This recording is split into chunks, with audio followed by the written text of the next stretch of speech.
Welcome to selection experts. Last class में हम लोगों ने न्यूटन्स लॉ और कूलम्स लॉ में कंपैरिजन किया था।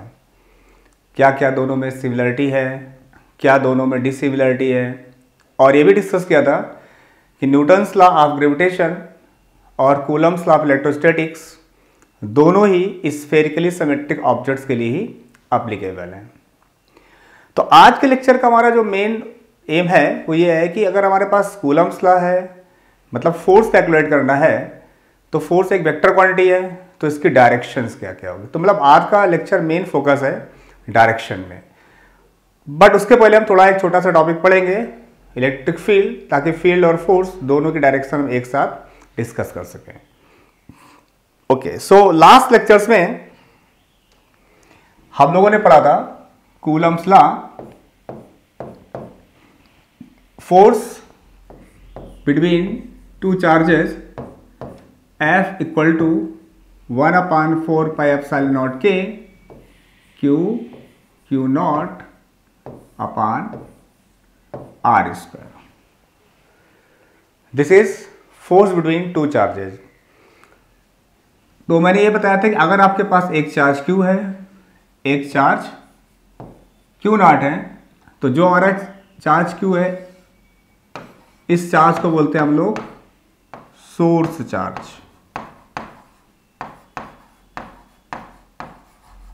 और इस Q नॉट को हम लोग बोलते हैं test charge.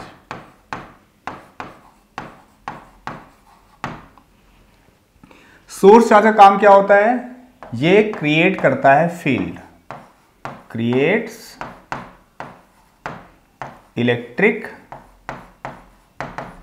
Field, and test charge experiences force of attraction और रिपल्सन। तो हमारे पास दो चार्जेस है, Q और Q नॉट है। दोनों चार्ज के बीच का डिस्टेंस कितना है? Small r। तो जो हमारा ये सोर्स चार्ज है, इस सोर्स चार्ज का क्या काम है? इस सोर्स चार्ज का काम क्या है कि अगर यहां पर एक सोर्स चार्ज है तो इसके चारों तरफ एक इलेक्ट्रिक फील्ड प्रोड्यूस होगी। अगर इसके चारों तरफ इलेक्ट्रिक फील्ड प्रोड्यूस होगी तो हमारे पास एक टेस्ट चार्ज है।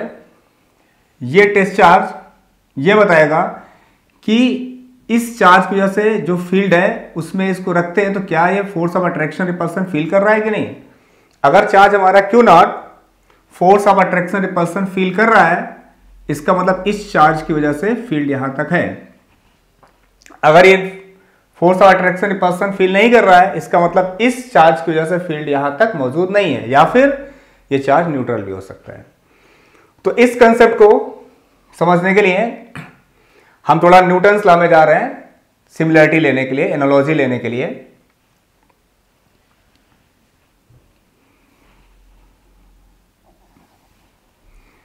तो आप लोगों ने पढ़ा था 11th क्लास में कि अगर हमारे पास एक मास है, मान लिया अर्थ है, अर्थ का मास me है, तो इसकी वजह से अर्थ की अपनी एक ग्रेविटेशनल फील्ड होती है जिसको हम लोग बोलते हैं G upon RE square. This is what? G is gravitational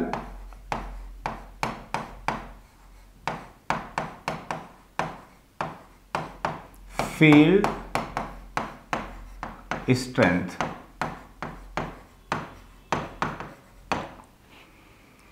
या इसी को हम कह सकते हैं और इंटेंसिटी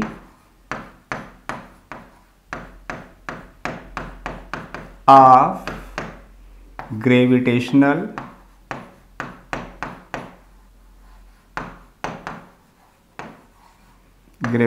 फील्ड। तो मतलब इस फॉर्मूले को ध्यान से देखें तो अर्थ के पास अपनी जो ग्रेविटेशनल फील्ड है small g, acceleration due to gravity है, इसका मेन फैक्टर क्या है? क्या मेन कारण इसका है?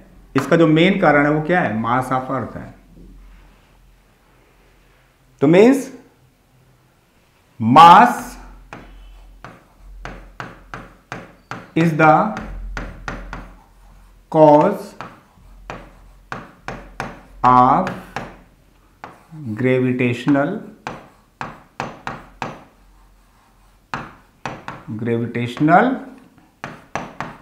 field of अर्थ। तो अगर हमारे पास अर्थ का मास है तो हम ये कह सकते हैं कि जो मास आपका, ये इसका कॉज है, और gravitational field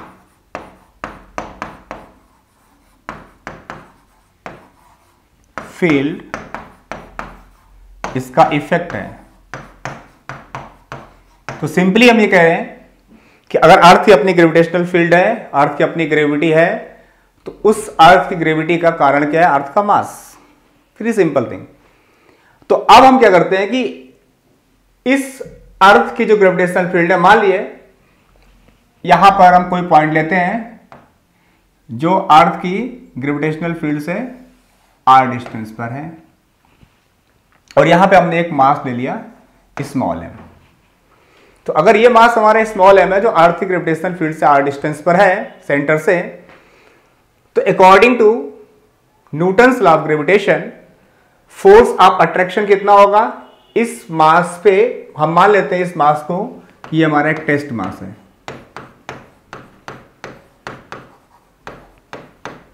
late it is m0, test mass है। मतलब हम अगर अर्थ की ग्रेविटेशन की फील्ड में एंटर करते हैं तो हम एक टेस्ट पार्टिकल है, टेस्ट मास हमारा है, तो उस कंडीशन में अर्थ इस पर एक फोर्स लगाएगी। क्लियर?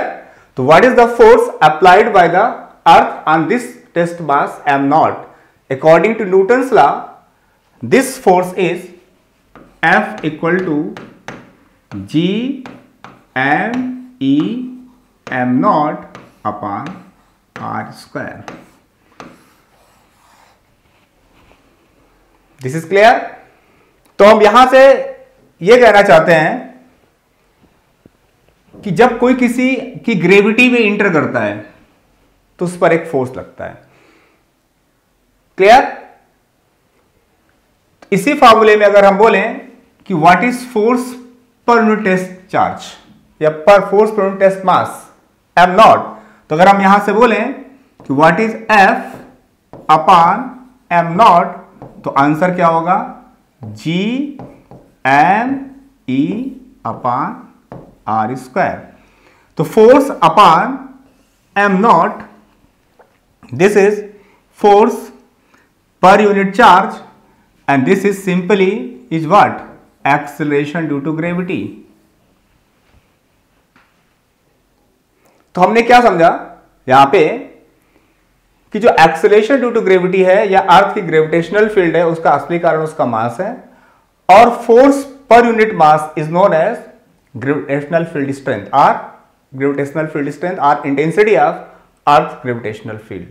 तो ये अगर लॉजिक हमारे माइंड में क्लियर है तो यही लॉजिक हम इलेक्ट्रिक फील्ड के लिए भी अप्लाई करना चाहते हैं। तो मतलब हम ये कहना चाहते हैं अर्थ की अपना ग्रेविटी है G, और उसमें अगर हम इंटर करते हैं तो हमारे ऊपर फोर्स लगता है mg, या F equal to G m upon r square. I hope this concept is clear. तो अब इसी कंसेप्ट को हम चार्ज में अप्लाई करने जा रहे हैं कि हमारे पास अगर एक चार्ज है, सोर्स चार्ज Q, और यहां पर इस सोर्स चार्ज की वजह से, दिस इज सोर्स चार्ज, इस चार्ज की वजह से इसकी अपनी एक इलेक्ट्रिक फील्ड होगी, और उस रीजन में मान लिया यहां तक इसकी इलेक्ट्रिक फील्ड है, तो इस रीजन में हमने कोई दूसरा चार्ज इंटर किया, और ये हमारा चार्ज कितना है? Test charge. तो मान लिया इन दोनों के बीच का जो डिस्टेंस है सोर्स चार्ज और टेस्ट चार्ज का, वो r है। Let this distance is r। Clear?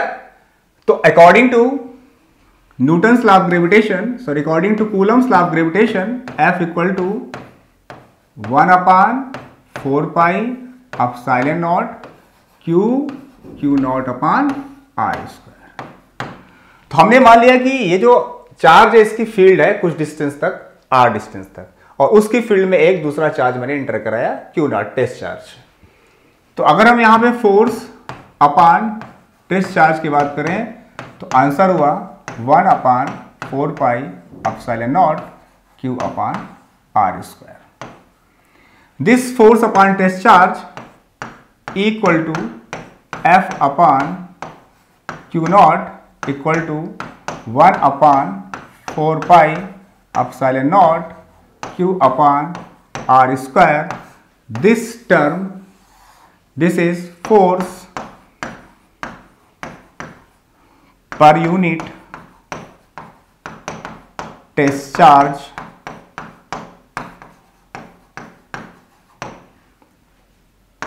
is intensity of electric field, or we can say this is strength of electric field. This is strength of electric field. अब यहां पर एक दो चीजें हमें और समझना है। क्योंकि फोर्स आपका वेक्टर क्वांटिटी है, इसलिए इलेक्ट्रिक फील्ड भी कैसी क्वांटिटी होगी? वेक्टर। तो अगर हम इसको वेक्टर फॉर्म में लिखना चाहते हैं कि वेक्टर फॉर्म क्या होगा, तो इसी फॉर्मूले को हम वेक्टर फॉर्म में लिख सकते हैं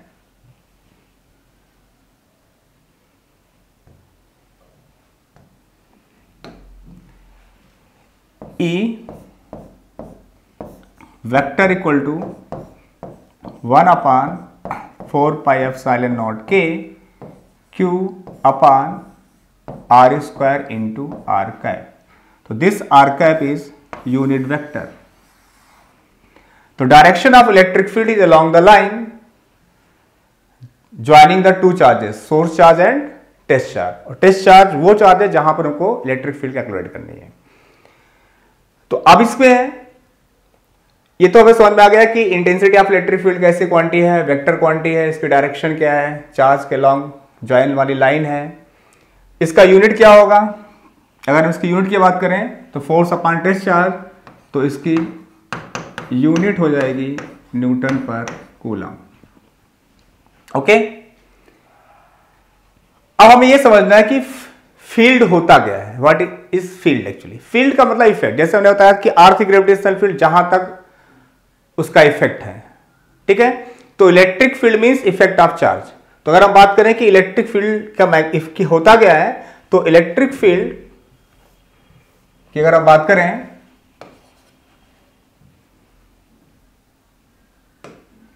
electric field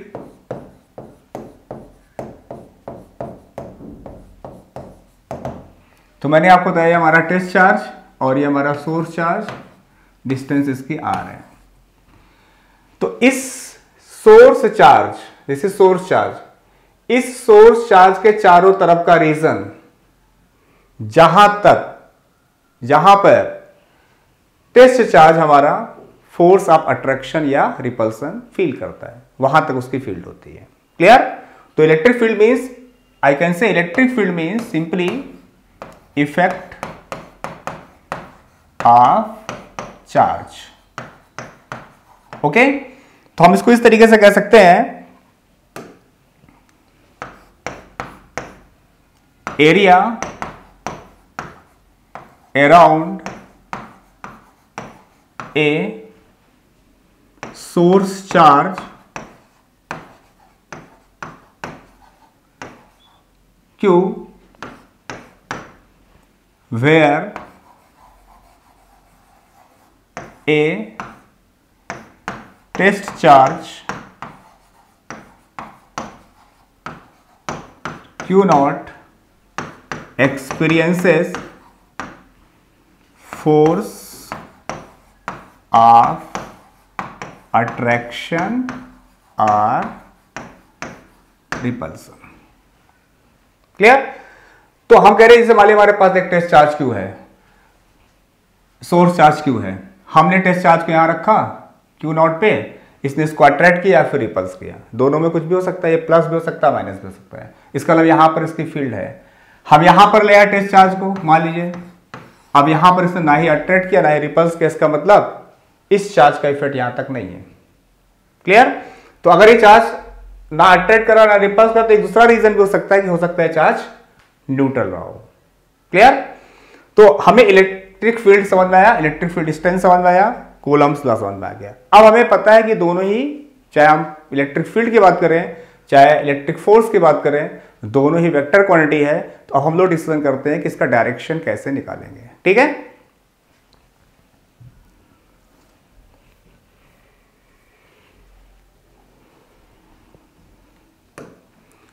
now direction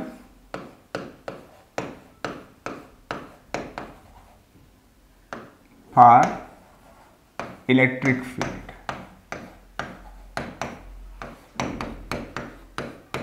okay, तो हमेशा ध्यान रखना है कि हमारा जो टेस्ट चार्ज होता है वो हमेशा पॉजिटिव और यूनिट होता है। तो अगर कोई चीज पॉजिटिव यूनिट है, उसको अगर हम मल्टीप्लाई करें तो फोर्स के कोई फर्क नहीं पड़ेगा। तो इसलिए हमने कहा कि अगर ये हमारा मान लीजिए टेस्ट चार्ज है, ये प्लस है, this is the source charge, this is what, this is the source charge, this is source charge, और कैसा है ये, पॉजिटिव है, दिस इज सोर्स चार्ज। तो ये सोर्स चार्ज की वजह से इलेक्ट्रिक फील्ड होगी। हमें ये एक पॉइंट है P, where electric field is required, मतलब जहां मुझे इलेक्ट्रिक फील्ड कैलकुलेट करनी है। तो अगर इसकी डिस्टेंस यहां से कितना है, R है, तो हम क्या करेंगे, जहां पे हमें इलेक्ट्रिक फील्ड निकालनी है वहां पर एक पॉजिटिव और यूनिट चार्ज ले लेंगे। एज्यूम कर लेंगे कि यहां पर एक पॉजिटिव और यूनिट चार्ज है, plus Q not, assume.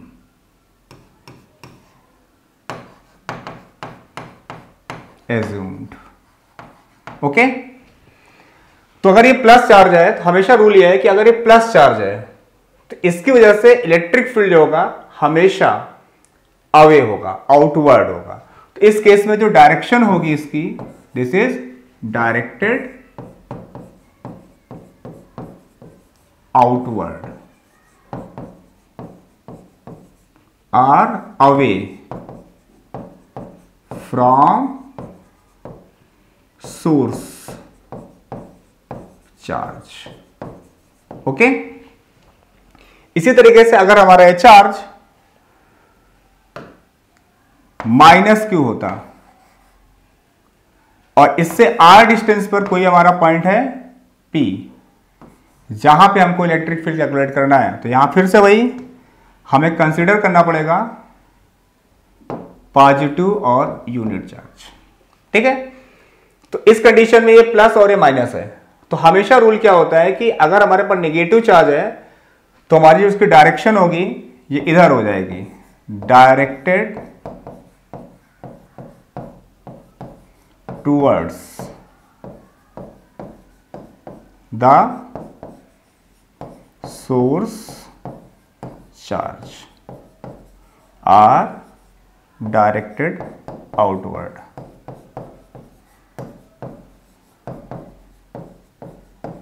Clear? तो अगर हम वेक्टर नोटेशन यूज करना चाहें तो आप कह सकते हैं कि इस केस में इसके डायरेक्शन हमने ले लिया plus I cap, unit vector along the positive direction of x axis.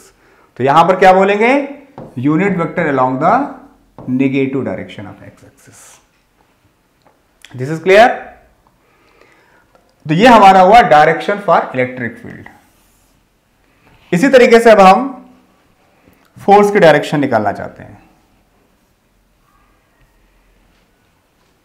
Direction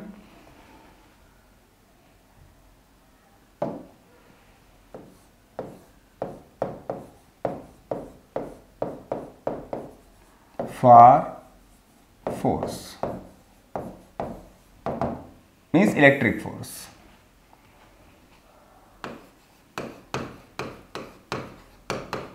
electric force या हम बोले कोलंबियन फोर्स। तो अब यहां पर क्या क्या पॉसिबिलिटीज हो सकती हैं। कि दो चार्जेस की पॉसिबिलिटीज क्या हो सकती है, क्योंकि इलेक्ट्रिक फील्ड में एक सिंगल चार्ज था और हमने टेस्ट चार्ज एज्यूम किया था। तो मान लिया हमारे पास एक चार्ज है ये प्लस Q1 और एक दूसरा चार्ज क्या है प्लस Q, क्योंकि फोर्स के लिए दो चार्ज होना जरूरी है, एक सोर्स और एक टेस्ट जो फील करेगा फोर्स को। तो ये हमारा r डिस्टेंस पर है। तो अगर दोनों ही चार्ज क्या है यहाँ पे, ये हमारा पहला केस है, both charges are of same type, मतलब पॉजिटिव पॉजिटिव। क्लियर? तो अगर ऐसी सिचुएशन है, दोनों चार्जेस सेम है, दोनों की पोलैरिटी सेम है, दोनों ही पॉजिटिव है, और हमको इलेक्ट्रिक फील्ड मान लीजिए इस पॉइंट पे निकालना है, यहां पे P पॉइंट पे, जहां पे चार्ज हमारा Q2 रखा हुआ है P। तो इस कंडीशन में अगर दोनों चार्जेस सेम टाइप के होंगे तो डायरेक्शन क्या होगा, जो डायरेक्शन होगा इसका, that is directed outward, directed outward, but along the line joining the two charges, directed outward along the line joining the two charges। तो I mean to say that दोनों की पोलैरिटी अगर same है और इस point P पे निकालना है, तो ये जो लाइन है दोनों चार्ज को ज्वाइन कर रही है, इस लाइन में आउटवर्ड होगा, बाहर की तरफ होगा P पॉइंट से, क्योंकि P पॉइंट में इलेक्ट्रिक फील्ड निकालनी है। अगर यहां निकालनी होती तो इस तरफ होता। तो अगर हम इसको वेक्टर नोटेशन की बात करें तो यहां पे डायरेक्शन क्या हो जाएगा, I कैप। तो सेम सिचुएशन इसके लिए भी सही है कि अगर हमारा ये चार्ज माइनस Q1 होता और यहां पर दूसरा चार्ज भी माइनस Q2 होता, डिस्टेंस इनका r होता, सेम सिचुएशन, मतलब both charger of the same time. यहां पे भी क्या है, both charges are of same type, मतलब यहां पर क्या है, minus minus, same polarity, same rule. तो यहां पर क्या होगा, इसका जो डायरेक्शन होगा directed outward, same outward along the line joining the two charges. तो अगर इसको वेक्टर नोटेशन में बात करें तो यहां पे भी क्या होगा, plus I। Hope this is clear. तो अगर हम यहां बोले कि इसका फोर्स क्या हुआ इस सिचुएशन में, मैं बोलूंगा फोर्स तो यही होगा F equal to 1/4 pi epsilon naught Q1 Q2 upon R square, but इसकी डायरेक्शन यहां क्या हो जाएगा, I का। तो यहां पर क्या हो जाएगा, force F equal to 1/4 pi epsilon naught Q1 Q2 upon R square, direction क्या हो जाएगा, I कैप। तो मतलब ये जो पार्ट इसका मैग्नीट्यूड, ये पार्ट क्या हो गया, इसका डायरेक्शन हो गया। This is clear. तो अब हम ये कह सकते हैं कि इंपॉर्टेंट बात यह है कि जो फोर्स और फील्ड दोनों में ही चार्ज का साइन नहीं लिखते हैं। तो क्या मैंने बोला, important thing,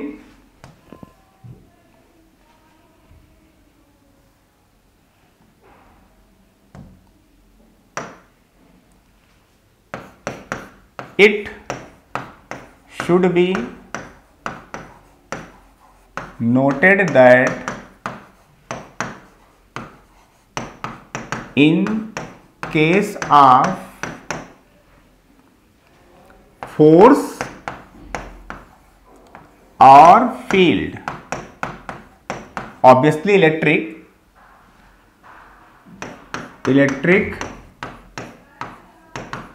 force or field, we need not to write plus or minus sign of charge in the formula plus minus sign is already taken into consideration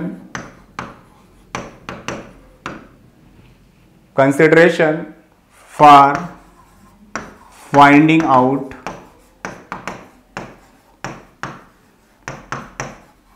the directions। तो मैं इस चीज को यहां पे विशेष तरीके से फोकस कर रहा हूं कि यहां पर फोर्स और फील्ड दोनों ही वेक्टर क्वांटिटी हैं, तो चार्ज प्लस हो या माइनस हमें उस फॉर्मूले में यूज नहीं करना है। प्लस और माइनस सिर्फ उसके डायरेक्शन को कंसीडर करेगा, और प्लस और माइनस की वजह से हमने डायरेक्शन आपको बताया किस तरीके से डायरेक्शन लेंगे। अब और क्या सिचुएशंस हो सकती हैं उसको देखते हैं। चलिए मान लीजिए सिचुएशन है हमारे पास, लेट ये हमारा चार्ज जो है प्लस का Q1 है और दूसरा चार्ज जो है वो माइनस का Q1 है। सेपरेशन कितना है बीच का? R। तो मतलब हमने क्या किया इसमें, या दूसरी सिचुएशन ऐसी हो सकती है, ये हमारा माइनस Q1 है और ये हमारा प्लस Q2 है। This is Q2 plus Q2। Distance कितना है बीच का? R। तो सिचुएशन क्या है, दोनों सिचुएशन सेम है। Means if both the charges are of opposite nature, मतलब दोनों चार्जेस अपोजिट नेचर के हैं। मीन्स क्या क्या सिचुएशन हो सकती है, कॉम्बिनेशन प्लस माइनस आर, दूसरा कॉम्बिनेशन क्या हो सकता है माइनस प्लस। तो ये दोनों ही कॉम्बिनेशन का सेम सिचुएशन है। क्या सिचुएशन आएगी कि अगर हमें इस पॉइंट पी पे इलेक्ट्रिक फील्ड निकालनी है, फोर्स निकालना है, तो दोनों का साइन क्या है अपोजिट।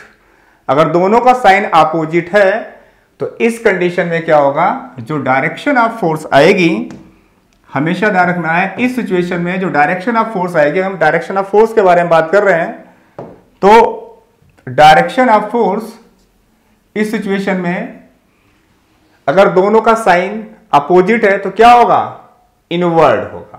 क्या होगा, डायरेक्टेड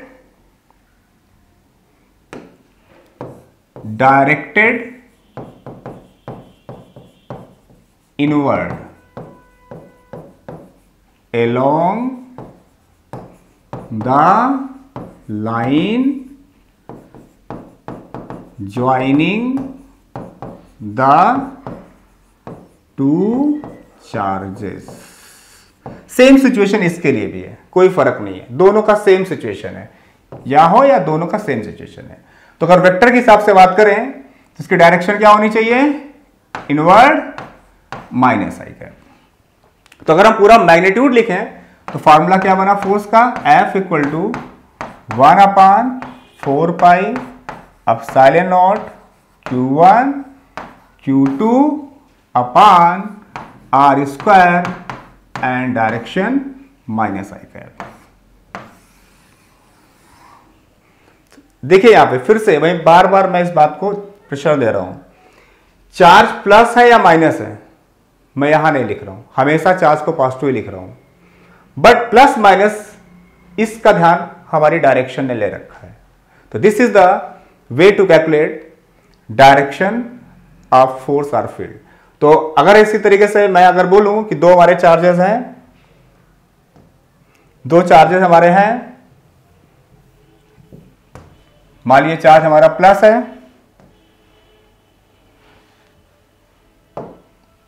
प्लस सोर्स चार्ज है, और इस जगह पे हमको इलेक्ट्रिक फील्ड निकालनी है। तो मैंने कहा अंडरस्टूड क्या है, positive and unit charge understood है। तो इस कंडीशन में अगर इनकी डिस्टेंस यहां पे r है तो यहां पे इलेक्ट्रिक फील्ड का क्या लिखेंगे हम लोग, 1/4πε0k, अगर मीडियम है अदरवाइज 1 एयर के लिए, Q/r, because Q not is always positive and unit होता है तो लिखते नहीं, जस्ट डायरेक्शन के लिए लिखा है। तो ये हमेशा क्या होगा, आउटवर्ड, इस पॉइंट से इधर होगा तो प्लस आई कैप। अगर ये चार्ज हमारा -Q है, इससे r डिस्टेंस पे यहां पर हमारा पॉइंट P है, तो इसमें हमेशा पॉजिटिव और यूनिट मान लेते हैं, एज्यूम कर लेते हैं। तो यहां पर डायरेक्शन क्या होगा, इनवर्ड होगा, इसके मतलब क्या होगा, -i कैप। तो यहां पर फोर्स का, इलेक्ट्रिक फील्ड का फॉर्मूला क्या होगा, 1/4πε0 Q/r² and direction is -i cap. तो फिर से देखिए यहां पे मैंने दोनों ही फॉर्मूलों में, इस फॉर्मूले में चार्ज प्लस है और इस फॉर्मूले में भी चार्ज प्लस है, मैंने चार्ज का साइन नहीं लिया है, प्लस माइनस से मतलब नहीं है, हमने यहां पर जो माइनस और प्लस आई कैप है ये इसकी डायरेक्शन है। Hope now this concept is clear to you, what is the concept of direction of force and field in case of Coulomb's law. Okay, तो अगर आपको concept of force and field in Coulomb's law clear हो गया है तो आप इसको समझने के लिए एक प्रॉपर एग्जांपल देते हैं, then you will understand in better वे।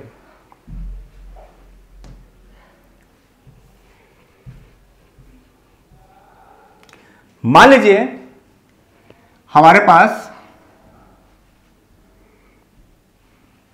एक स्क्वायर है, इस एग्जांपल को देखते हैं, और स्क्वायर के जो 4 कॉर्नर्स हैं, मान लीजिए ABCD 4 कॉर्नर्स हैं। तो पहले मैंने एज्यूम किया कि इस सब पे एक चार्ज रखा हुआ है Q, सारे सरफेस पे, सारे कॉर्नर्स पे हमने एक +Q चार्ज रखा हुआ है, ठीक। तो अब इस केस में हमें इलेक्ट्रिक फील्ड निकालना है या फोर्स निकालना है, मान लीजिए फोर्स निकालना है, तो हम चाहते हैं कि फोर्स कैलकुलेट करना चाहते हैं किस पॉइंट पे, इस पॉइंट पे कैलकुलेट करना चाहते हैं फोर्स। ओके, तो क्या हमारा एम है, in the given figure calculate the force on point C. Okay, C point पे कैलकुलेट करना है, और हमने ये मान लिया कि जो स्क्वायर है इसकी साइड्स कितनी है, ए है। क्लियर, तो इसका डायगोनल कितना हो जाएगा, अंडरस्टूड है, डायगोनल कितना हो जाएगा इसका जो डायगोनल है वो कितना हो जाएगा, a√2 पाइथागोरस थ्योरम से।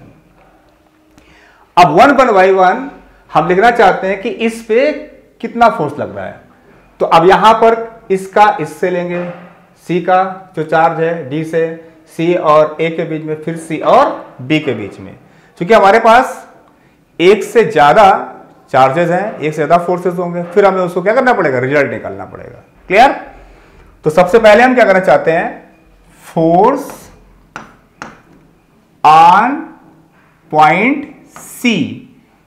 ओके, सी पॉइंट पर निकालना चाहते हैं। अब सी पॉइंट निकालना चाहते हैं, हम एक नोटेशन यूज कर रहे हैं, force on point C due to the charges placed on C and D both. तो मतलब एक चार्ज सी पे प्लेस्ड और एक चार्ज डी पे प्लेस्ड है, तो हम इसको नोटेशन दे रहे हैं FCD। ओके, ये वेक्टर हो गया। तो पहले हम इसका मैग्नीट्यूड देखते हैं कितना होगा, इनके बीच का डिस्टेंस कितना A, तो कूलम्स लॉ के हिसाब से 1/4πε0 Q, this charge, second charge Q। मैंने आपको पहले ही मना किया था कि चार्ज को प्लस माइनस नहीं लिखना है, डायरेक्शन में ध्यान रखना है। अब इसके बाद डिस्टेंस कितना है, a², ये तो इसका मैग्नीट्यूड हो गया, बट मेन इश्यू ये नहीं है, मेन इश्यू इसका डायरेक्शन है। देखिए दोनों ही चार्ज कैसे हैं, प्लस, दोनों ही चार्ज कैसे हैं, प्लस। हमने इसके पहले आपको बताया अगर दोनों ही चार्ज क्या है, प्लस है, देखिए दोनों ही चार्ज क्या है, प्लस है, यहां पे दोनों माइनस है, यहां पर इस सिचुएशन में मैंने आपको बताया कि अगर दोनों ही चार्जेस क्या है, सेम है, तो अगर दोनों ही चार्जेस सेम है तो ऐसी कंडीशन मैंने क्या बोला था, directed outward along the line joining the two charges. ठीक है, तो यही रूल हम फॉलो करने जा रहे हैं, सेम रूल इस क्वेश्चन में। तो ध्यान से देखें, इसी रूल को अगर हम फॉलो कर रहे हैं, दोनों क्या है, सेम चार्जेस हैं, directed along the line joining the two charges and away not towards. तो बेटा डायरेक्शन यहां पर हमारा हो गया, कुल मिला के यहां पर जो डायरेक्शन हमारी आई वो क्या आई, ये डायरेक्शन आई, force on C due to charge at D, this is the direction and this is what, according to vector this is i cap. तो ये हमारा एफ फोर्स आया। लेकिन अभी सिर्फ एक ही नहीं है, हमारे पास और भी कॉम्बिनेशन पॉसिबल है। अब देखिए इसी तरीके से हम बात कर रहे हैं force on C due to the charges on C and B, this is my notation. So इसमें मैं क्या लिखूंगा, 1/4 pi epsilon naught Q into Q, दोनों charge, distance A square.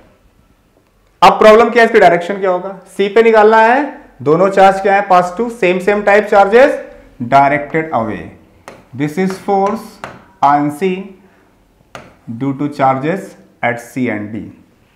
So this is what, according to vector this is y direction, positive y axis, so I will write here plus j cap. Clear?